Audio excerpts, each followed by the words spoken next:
Hello, everyone. Hello, everyone. Let me welcome everyone to the broadcast today. You guys, let me know you guys are out there. Welcome to episode 3 of Unfiltered. Welcome to the conversation. Guys, like and share, like and share. We are super excited to have each and every one of us joining you here on today. Listen. If you guys are on YouTube, please subscribe and like the channel. And here's why. I'm learning as we go. This helps the algorithm so that more people will actually tune in and see the broadcast later. I was so excited last week to see how many of you sent people to see the replay. It was amazing. Hundreds of people saw it and the numbers are still growing. Welcome, Deborah. Welcome, Shanita. Welcome, Freedom by Design, Avril, Christina, Tish, I see you guys all out there. Welcome, Jackie. Guys, welcome, like and share. It's an important episode that we're going to have today. So listen, for those of you who are having trouble participating in the live chat, I've been getting these messages from people. We want to participate in the giveaway. We want to talk on the chat. For those of you who are having trouble, we want everyone to join the conversation. So here's a little technical tip for today. Make sure that you're signed in to your chosen viewing platform so that your chat is enabled. So if you're on YouTube, you have to make sure you're signed in and you see your picture in the upper right-hand corner, and then you'll be able to chat with us because we would love to have you guys join the conversation. So guys, today is March 24th. So you know exactly what that means, guys. Yes. It is National Philadelphia Cheesesteak Day. Okay, like nobody knew what that meant. I didn't know what it meant. But now we all know that March 24th is National Cheesesteak Day. So here's the deal. Unfiltered is honored to support and promote small businesses. So big shout out to Trenton Dior Smith, who operate this truck called A Little Taste of Philly. That food truck was actually part of the Freedom by Design event for Frank that was held on Sunday. That truck is right here in Georgia. You guys follow them on Instagram and Facebook. You can find them at A Little Taste of Philly. So you guys go ahead and make sure you guys are following them. But here's a preview, guys. I wanted to show you guys this of what to expect when you decide to support this small business. So apparently they did this video where this person was taking their very first bite. And there's just something about that first bite. So I want to share this with you guys so you know what to expect. Yes. Oh my God. Yes. Oh, Yes. Okay. So you guys, let's make sure we support our small businesses here on National Philly Cheesesteak Day. That was some first impression. I got to tell you, keeping it real, they also have this salmon and spinach cheesesteak Philly. That is the truth. I'm sure some of our guests who've been to their truck can kind of speak to that. It is absolutely unreal. But guys, it is March. And we are still celebrating women in history. So guys, fun fact, this week in 1972, the Equal Rights Amendment, which you guys know provided, legal equality, even though, technically it's not really equal yet, but legally it's supposed to be equal for the sexes and it's supposed to prohibit discrimination on the basis of sex. Guys, that was passed by the US Senate and sent to the states for ratification in 1972 of This Week in History. So that's a fun fact. So today we are actually honoring Aretha Franklin for our Woman of the Month as we celebrate Women's Month in March. Guys, Aretha Franklin, her birthday is tomorrow. So that would have been her birthday, March 25th. She is not only the Queen of Soul, but guys, she's an advocate for change and an overcomer. I'm not sure if a lot of us knew this, but Aretha Franklin was actually immersed in social change. She was immersed in civil rights. She was immersed in women's rights. I was actually reading an article where Jesse Jackson was talking about the fact that when they would do these trips or have to go, do sit-ins and things like that, she would actually sometimes pay the payroll because they didn't have enough money for it. And she would perform at these different concerts and benefits in support of the civil rights movement and protest. So that's an amazing fact about her. But here's the interesting part about it, guys. For all of her impact and all of her success throughout her history, different outlets would also write about the fact that she had some bouts with alcoholism and that she had some bouts with depression. In 2018, the Telegraph of the UK actually published an article that was titled "Depression as Deep as the Sea," in reference to their conversation with her. It doesn't matter what your economic status is. It doesn't matter if you're famous, if you're rich, if you're poor, if you're Black or you're white, or any other title you identify yourself by, guys. Depression is a significant part of the mental health crisis that we're facing today. Those who don't believe that we're in a mental health crisis, all you need to do is turn on the news. National Public Radio reported that they have rather called it a massive one-year rise in homicide rates that collided with the pandemic. But there's also been a rise in mass shootings. I want us to take a look at some of those statistics in light of what happened recently here in Atlanta with the spas and also in Colorado recently with the grocery store. Let's take a look at this. The mass shooting incidents from 2014 to 2020, you will notice the huge spike that happened here in 2020. The same thing goes for homicide. So if we look at the homicide charts right there, what you're going to see there is 2020 saw an unprecedented spike in homicide, in murder in the major US cities. Guys, Seattle saw a 74% increase in 2020 during this pandemic. New Orleans, 61%. Atlanta, 51%. Guys, these numbers are astonishing. And these are things that are happening behind the scenes that we have to pay attention to, because in those numbers, we also have to talk about suicide, guys. Suicide also saw an increase. And here's the deal. The people who are struggling the most are young people. The CDC says that the group between 18 and 24, 74.9% of them are struggling with at least one mental health crisis, and 50% of people between the ages of 25 and 44. In fact, according to the Centers for Disease and Control and Prevention, here's what they said. Suicide is one of the leading causes of death in the United States of America. In fact, it's the 10th leading cause. Here's another thing that I found astounding, and which is why we have to have this talk today. There were more than 2.5 times as many suicides in the United States in 2018 as there were homicides. I'm not an expert in this area by any means, but it would seem that homicide and suicide are fruit of the same tree. One is an outward expression, the other is an inward expression. So when reading the proposed reasons behind this increase in suicide and the increase in homicide, there seem to be overlapping reasons. So we have to ask ourselves, do we have coworkers or family members or friends who are at risk? Guys, it's time for us to talk. Today's guest has a bachelor's in psychology, a master's in mental health counseling, and a doctorate in advanced counseling studies. She has over a decade of experience in counseling, so I'm grateful that she decided to join us today. And she currently works with homicidal and suicidal members of our society who are seeking crisis intervention. Ladies and gentlemen, please help me welcome Dr. Cherie Gardner to the show with us today. Doctor, are you with us? Good morning. Good morning. Thanks for having me. Oh, good morning. Thank you so much for joining us. So before we dive in, tell us a little bit about yourself. Well, good morning, everyone. My name is Dr. Cherie Gardner. As Bernadette explained, I have over 10 years of mental health counseling, and that's from a range of different arenas, from child and adolescence to HIV prevention and care and treatment, to now currently suicide and homicidal prevention care.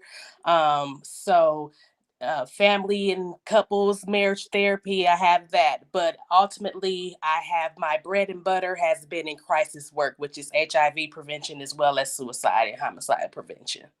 Wow. Let me ask you something. With everything happening with the pandemic, have you seen an increase in the outcry for help in the area of mental health, specifically as it relates to suicide intervention? Absolutely.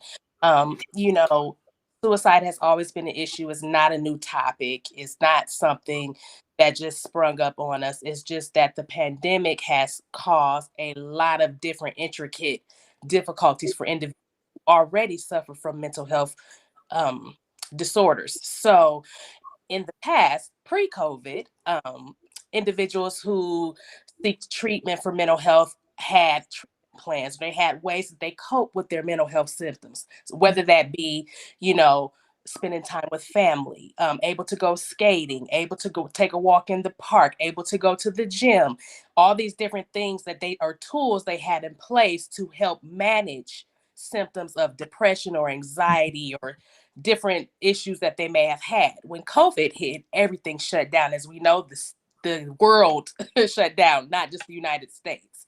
And we were not able to do anything. We're on lockdown. So those individuals, on top of not being able to see their doctor, so I mean they're not having a timely time frame of getting medication, if that's incorporated in the treatment plan, right? So they can't get that on time. They can't use these outlets. They don't have the tools that they need. So what happens? It intensifies the symptoms. So we see an increase in calls. We see an increase in hospitalizations.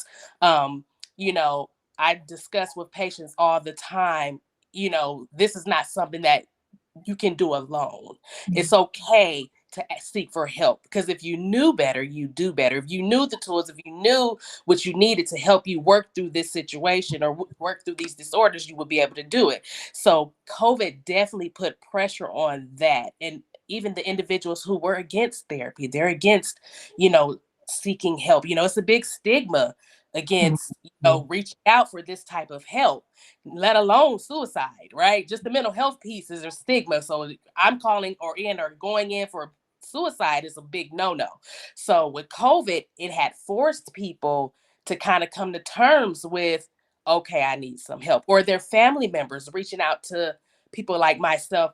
I don't know what to do. Something's going on. So it definitely created pressures, unwanted or people weren't ready for what was going to happen. Think about people that don't suffer from mental health. It was hard on us, to be on lockdown and not be able to go and see family members. And Bernadette, I know this is a long-winded answer, but it's just so many aspects of it. Just how some people, family, you're dealing with death, unexpected death with COVID. We talked about, how some people, if it wasn't COVID, would still be here today. And that's the sad part. And they're hospitalized and no one can go see them. No one can talk to them. They can't feel physical touch from a loved one while they're sick. We are grateful and thankful for our healthcare workers, but they're strangers.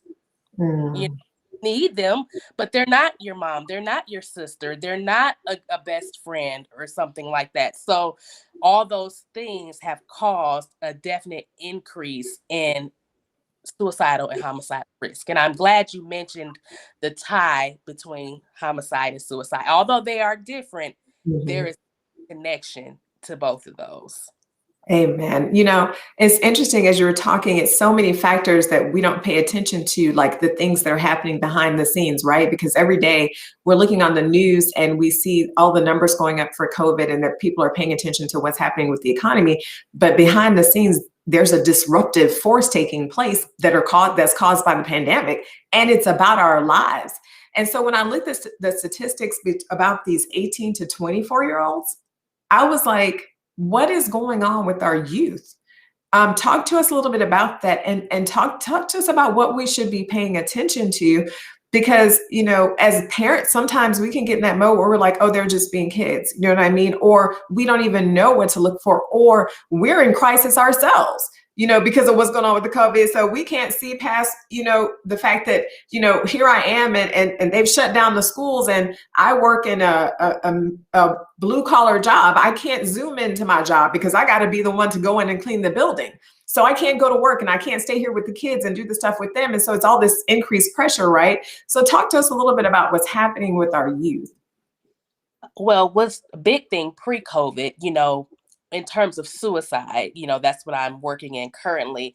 We would get calls about breakups, oh, my best friend don't want to talk to me. We're not friends anymore. So it was a lot of, I don't want to live around relationship things. That's still an issue, but now there's a lot of social anxiety. Now, the young ones have not been able to be in school, during high school and early adulthood. There's a lot of development and there's a lot of finding out who you are as an individual, trying to connect with other young individuals. You have all these monumental times: graduation, college, getting your first car, dating your first boyfriend or girlfriend, vice versa, things of that nature. So with COVID, crunching down on all of that, everyone has been at home, not interacting, right? Mhm. You're doing everything virtually. As an adolescent, socialization is big. Mhm. When we were in school, you had sports, you're a cheerleader, you at the football game, you're going to the party on Friday, it's a lot of social things going on and all that's cut. So what has been happening is there's been depression around that. They're Mhm. getting depressed just like the adults, right?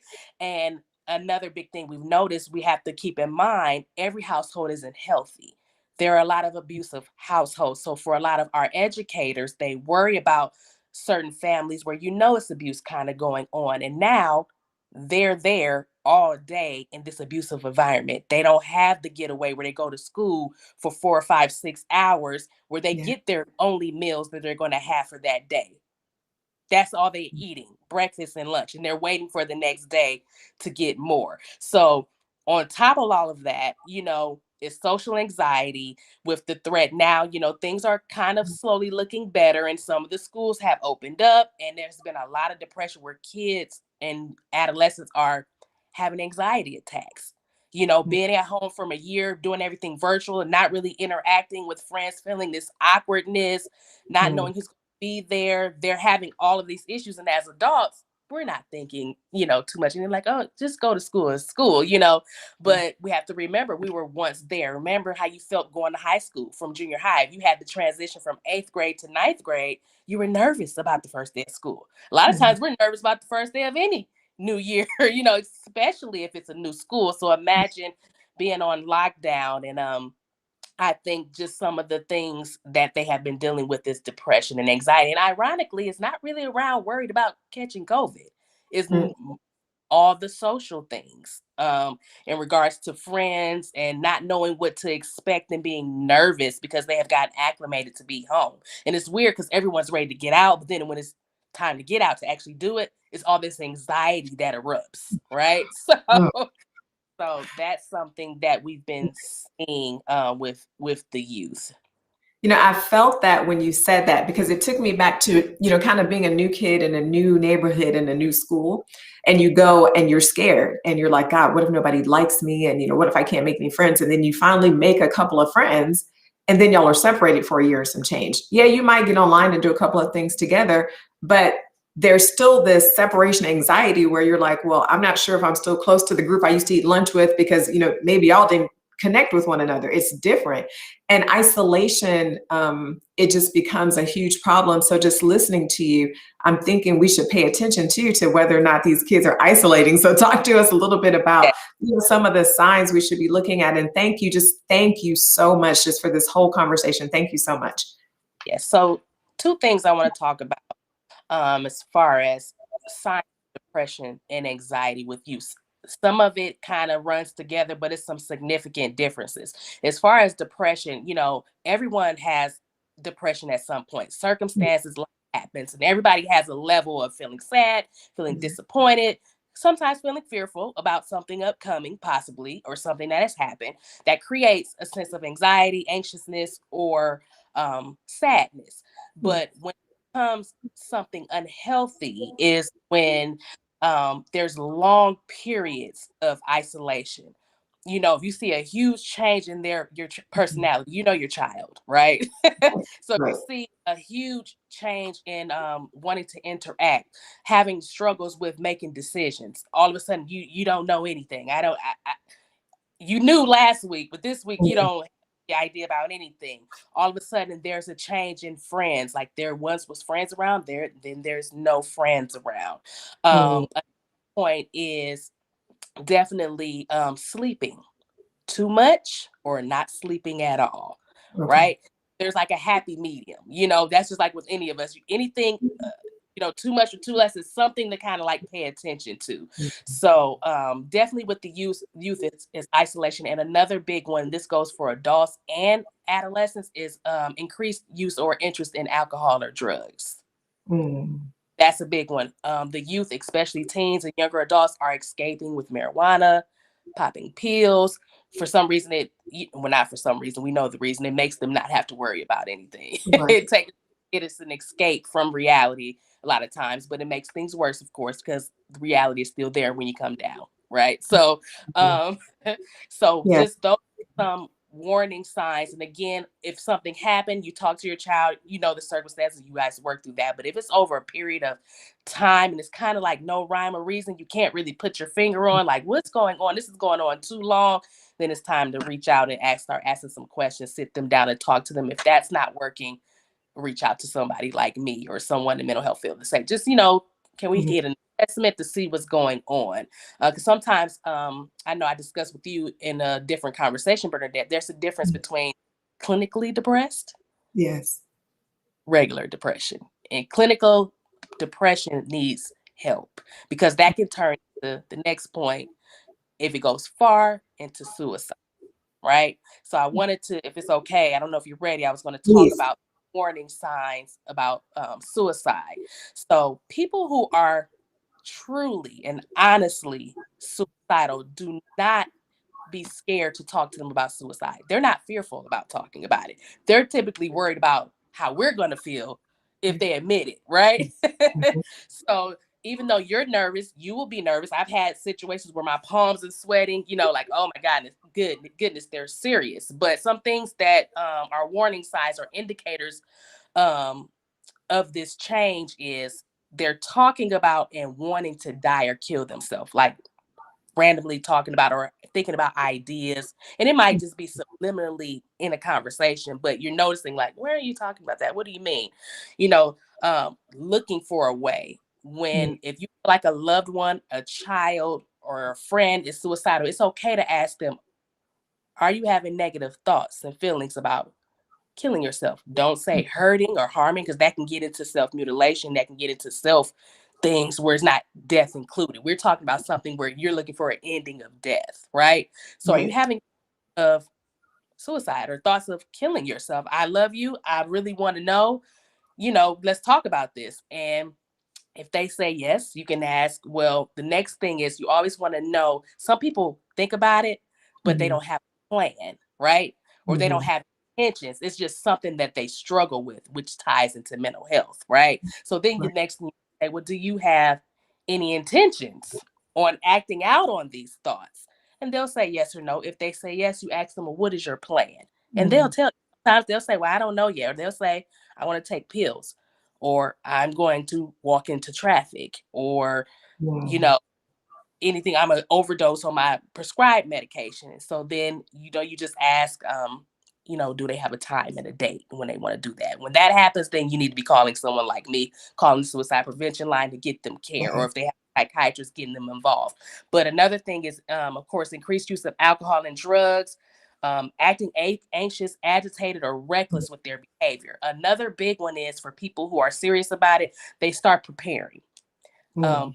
Way personal, sentimental items, cleaning the house, getting rid of property, trying to sell cars, jewelry, things of that nature. And you're like, what are you doing?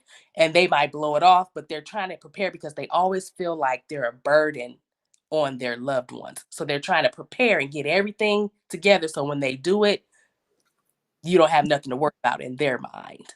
Right. So that's a big one. If they start giving away stuff, um, of course, withdrawing, isolating,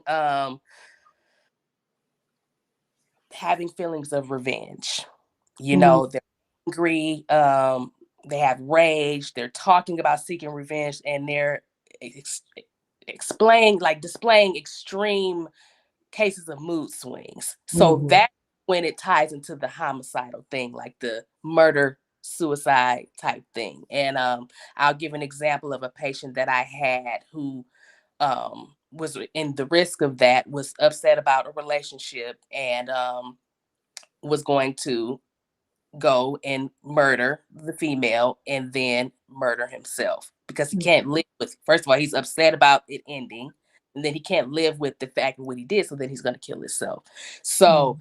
just rage, that's how homicide ties into that. Or they get so angry. A lot of, I will speak on our veterans, that's a big group that deals with suicide. Like all of us know that that's known that veterans deal with suicide, and a lot Mhm. of it is not having access to care, having chronic pain. So sometimes it's not always mental health or a relationship.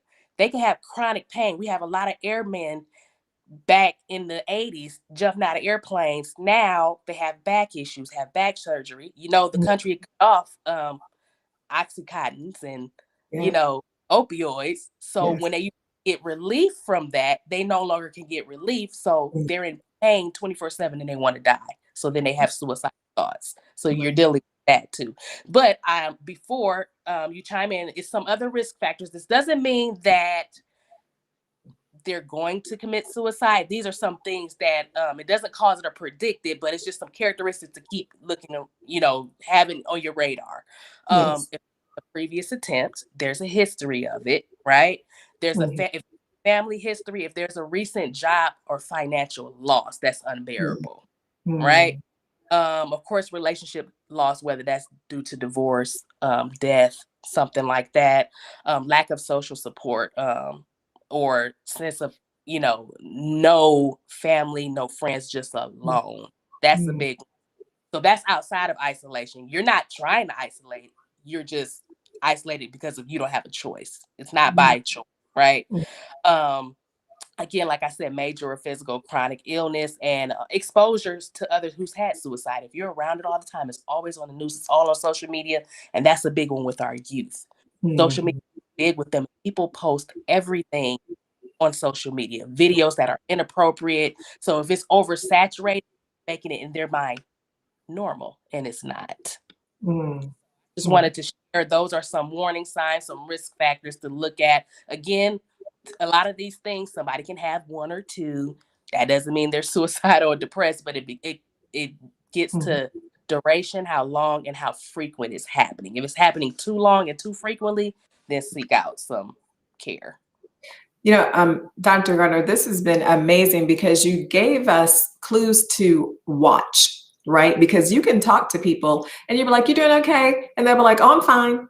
Right? But they're Right. exhibiting all of the signs that they're not fine. And that's why you asked, "Are you doing okay?" So you gave us the questions to ask to dig deeper. Don't just, if you see something that's worrying you, ask the questions, and we can't be afraid to ask the questions, right?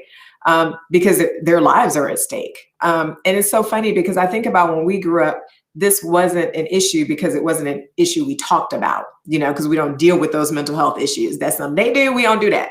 And, right. As we grow older and we start to pay attention to what's going on, that's actually harming us. Exactly. Because if I look at like some of my white friends, they'll be like, "Oh, I'm going to see my therapist. I'm going to see my counselor. My psychologist said this." And it's a regular conversation because there's an understanding that mental health plays a role in our lives. And so they're concerned about their mental wellness and able to talk to people and able to overcome it. But I'll be honest with you, the way we grew up, or at least in the African-American community I grew up in, it was taboo. It was something you didn't do. It was something you didn't say. And I don't know if it was a fear of, "Oh, they're going to judge us. We're already down here. We're going to lose our jobs. And we just don't do that, or we have to appear so strong." But the cry for help is real. So you telling us what to look for and what to do, it could save someone's life. And we can no longer be afraid of it because the numbers speak for themselves, Dr. Gardner.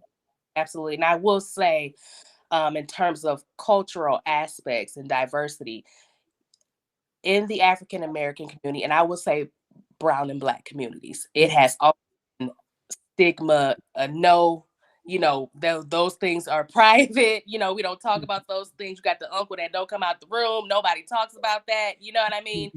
So, but I will say during COVID, that kind of started changing. I don't think that we are as involved as much as our white counterparts, but there has been an increase. And I will say about the brown and Black community, it has gotten really real. Like you said, you cannot deny it. And it's gotten to the point where I can say, because I'm part of this culture, I feel comfortable with saying, I've noticed with us that I see us coming in when the last effort, when everything is exhausted in their own power and they're just coming because they don't know what else to do. And I would just like for us to get to the point of coming before it gets to that, because there's help and you don't have to wait till it gets to rock bottom, right? And you're just down and out, and you're just having suicidal thoughts now, or you're having all these negative feelings, when if you would have came a little earlier, we could have worked through that.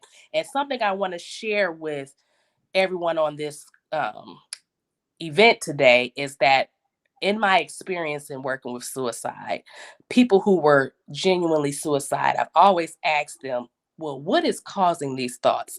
You know, what is triggering your mind to say, I don't want to live, right? Like, I don't want to be on this earth, you know, because my thing is, no one has ever came back from the dead and say, hey, when you come over here, it's cool. We don't know. We have faith. We believe in what we believe, but no one has came from the grave and said, this is what's happening when you die, right? So what is so bad that you're willing to just want to make something, such a final decision, right? And they have always said it's something in regards to family, children, spouse, work, school, sickness, or something. It has never, I mean, maybe 10% of the time, it's been something about, I hate myself. I hate the woman that I am. I don't like the father that I'm being. I'm just this horrible person. It's always typically outside extenuating circumstances. So I always ask people, well, if it's these things, you have told me nothing about you. You've told me about circumstances and situations. So why would you want to remove yourself for these outside things? And they say, I never thought about it like that. So as far as parents and kids, we can't remove them. So the things that we can remove, let's see how we can remove those, learn how to say no, make appropriate boundaries, all of that. But for the people we can't remove, how do we cope with them? How do we manage that, right? So then we get into planning together, because I tell them, you are the expert on your life. I didn't live your life. I didn't walk your shoes, but I'm the expert on mental health. We become a team, a partnership, right? And we work together and we work this out, because you not wanting to live when I have this rapport. Of course, I don't say this first time. It's not acceptable. I say that when I become familiar with you and we have a work relationship. So I just say that a lot of times. So please, you guys, do not be fearful of asking these hard questions, because at the end of the day, I'd rather for your loved one or my loved one to be safe and mad at me than gone. And I wish I would have said something. Oh gosh, that part. So good. So good. The callers are just chatting away. They're really enjoying this topic and the clues that you're giving all of us on what to look for. So our time has come, unfortunately, to an end, but I want to make sure that if there's anything that you want to add to the conversation, that you feel like we need to know in this season, we are all ears. You have been a fantastic guest, and this is a super important topic, especially in this season. So is there anything that you want to leave us with? Just know that if or your loved one is suffering from mental health or any disorders, just understand, always encourage yourself and others that that is not you. That is something that you deal with. That is a symptom. Just like if you catch a cold, I am not the flu. I have flu symptoms, right? So if you have depression, depression is not who you are. You are a mother, you are a father, you are an auntie, you are a doctor, you are all these other things, but you are not a depressed individual. Depression is something you deal with. Anxiety is something you deal with. Racing thoughts are something that you deal with and you are working through. Do not let that define you. It's just a symptom. So just know that. Stay encouraged, be blessed, and keep your head up. COVID is almost over. We made it this far, so we're going to be okay.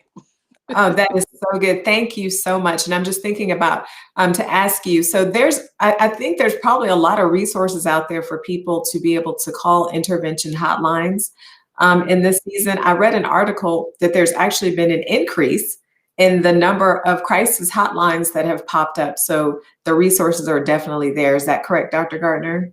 Correct. And the the National Suicide Prevention Line, that's who I work with. I'm on the federal side with the VA, but it's a national number. Anywhere in the United States, out the country, you call it. I'll give you the number. If you press once you get through, you press 1. It's for veterans, but if you just stay on the line, it's just the local line. They'll transfer you to someone locally to the local line. So that number is, if anyone wants it, 1-888-8275-8255. Hey, one more time, and I'm gonna put it on the screen. 888-275-8255.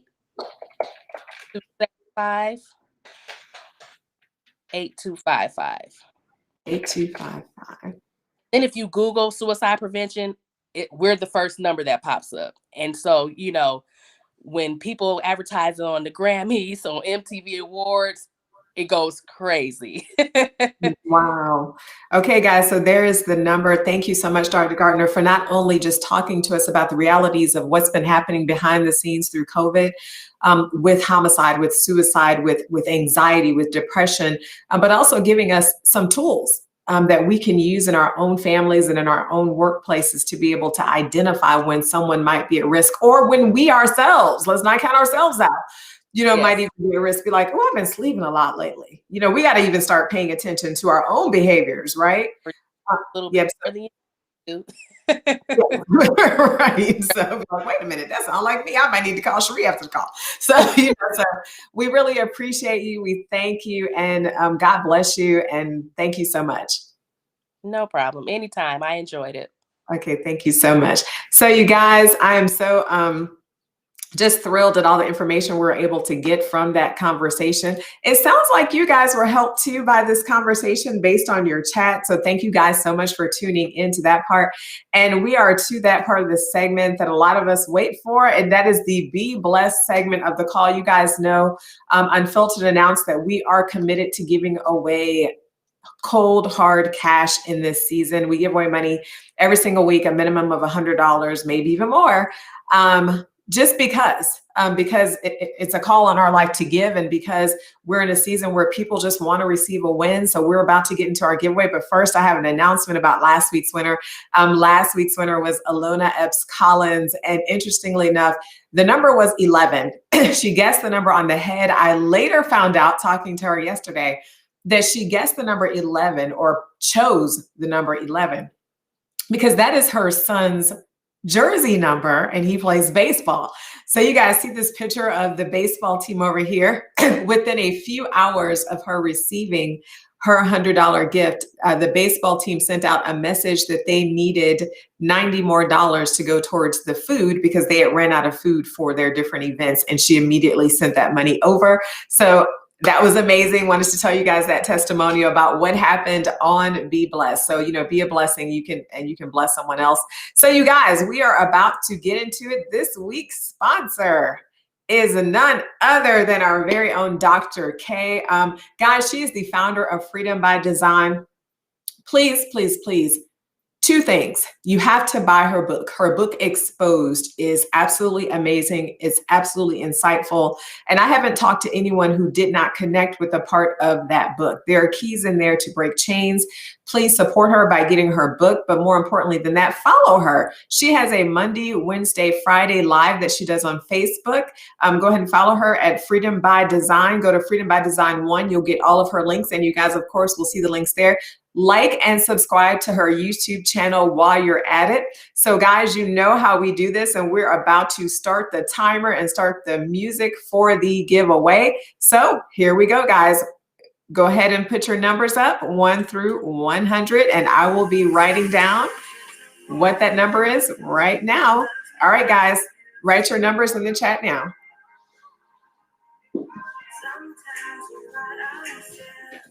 There's no one I can turn to. And I know all the feelings that we shared out in the past. And I know. All right, I see those numbers coming in, guys.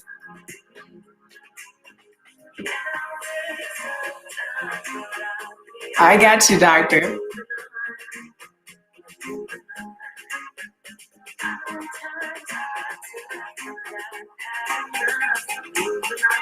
All right, I see you guys. We got about 15 more seconds to get those numbers up.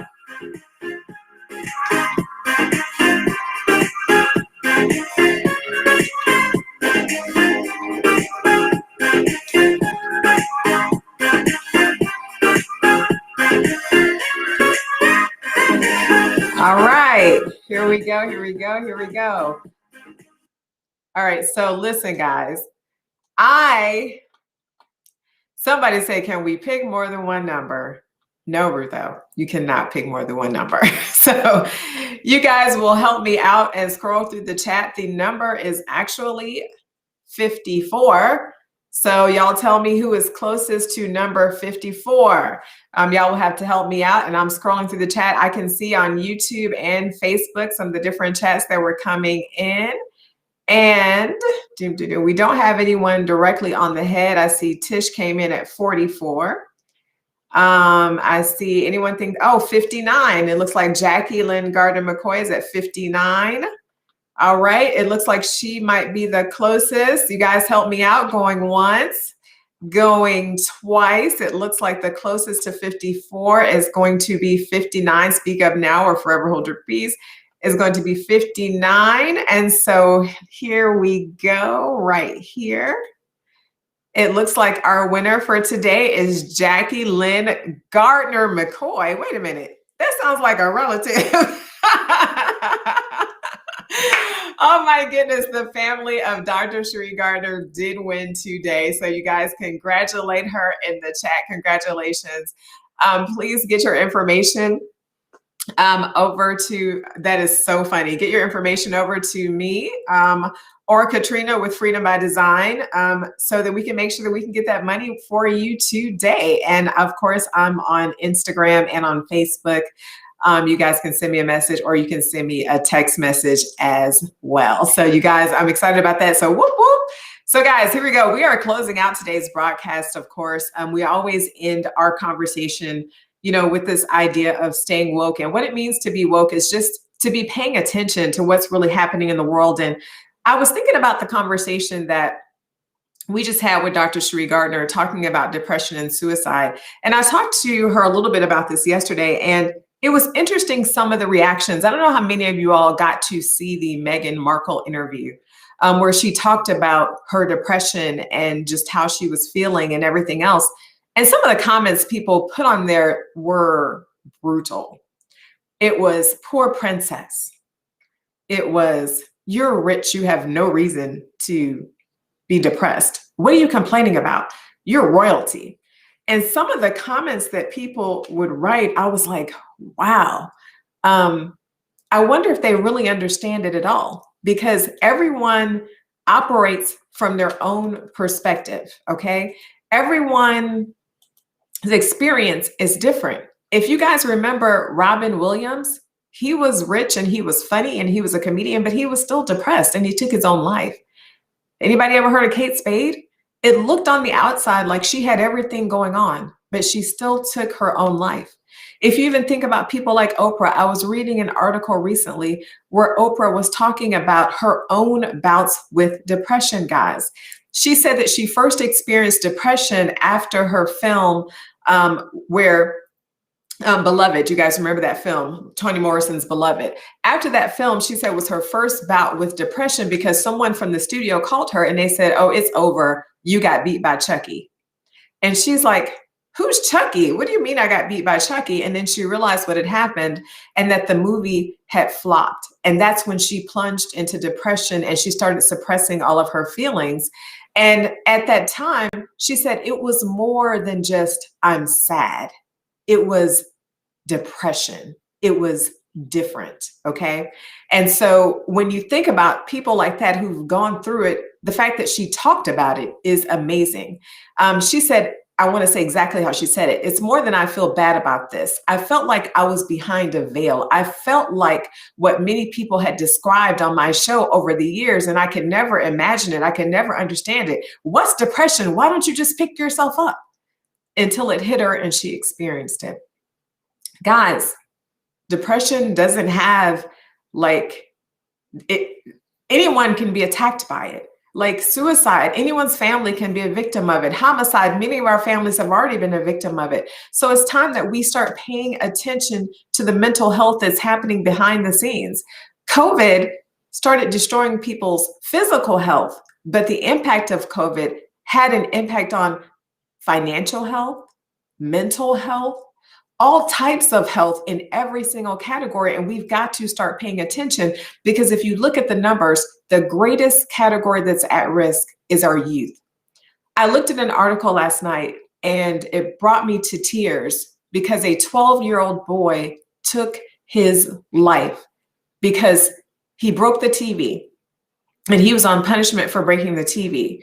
And he took his life because he couldn't get off punishment in time to play Fortnite with his friends. And that was his only outlet. That was his only connection to him. And he had so much anxiety about that. A 12-year-old. They might seem like small things to us, but they're big things to the kids. And so we have to start paying attention to the bigger picture. We have to start looking at the invisible signs because they're hidden in plain sight. So guys, next time we ask someone, are they fine? And they answer, let's make sure we're reading between the lines. I love you guys. Thank you guys so much for tuning in today. And until next time, be blessed and stay woke.